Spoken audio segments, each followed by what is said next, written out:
Hello friends, आज हम पढ़ेंगे शेल्डन थ्योरी ऑफ पर्सनालिटी। तो सबसे पहले ये थ्योरी विलियम शेल्डन ने दी थी। उन्होंने क्या कहा कि बॉडी का जो टाइप है और पर्सनालिटी के बीच में एक रिलेशनशिप होता है।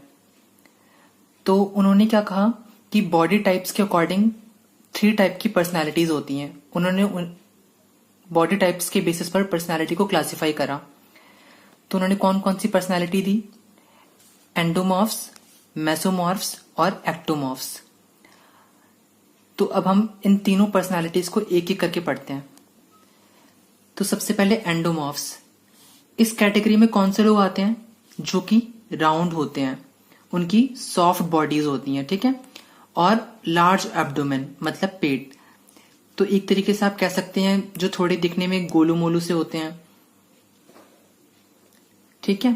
इन लोगों की पर्सनालिटी होती है विसेरोटोनिक पर्सनालिटी। इसका मतलब है ये लोग एक्सट्रोवर्ट होते हैं, रिलैक्स रहते हैं और कंफर्टेबल होते हैं, ठीक है। तो ये तो हमारे हो गए एंडोमॉर्फ्स पर्सनालिटी वाले लोग। अब मेसोमॉर्फ्स में कौन आते हैं? जिनकी बॉडी होती है मस्कुलर, स्ट्रॉन्ग बॉडी वाले, और इनकी पर्सनालिटी कैसी होती है? सोमोटोनिक पर्सनालिटी। इसका मतलब है कि ये लोग एक्टिव होते हैं, एग्रेसिव होते हैं, असर्टिव होते हैं। असर्टिव मतलब होना बोल्ड होना, जो कि अपने डिसीजंस खुद लेता है और उस पर अड़ा रहता है, ठीक है। और नॉइजी होते हैं, एडवेंचरस होते हैं। बेसिकली ये कुछ ट्रेड्स हैं जो मेसोमॉर्फ्स पर्सनालिटी वाले लोगों में पाए जाते हैं,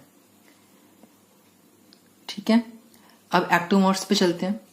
एक्टोमॉर्फ्स जिनकी पर्सनालिटी होती है, उनका बॉडी टाइप कैसा होता है?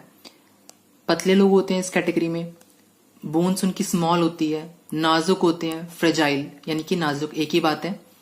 और इनकी पर्सनालिटी कैसी होती है? सेरेब्रोटोनिक पर्सनालिटी। इसका मतलब ये लोग इंट्रोवर्ट होते हैं, सेंसिटिव होते हैं, केयरफुल होते हैं, ठीक है।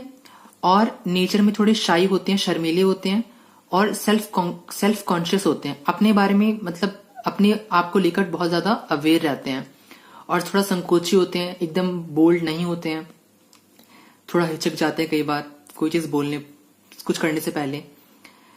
तो ये थी हमारी विलियम शेल्डन की theory of personality. I hope आपको ये समझ आई होगी। God bless you. Thank you.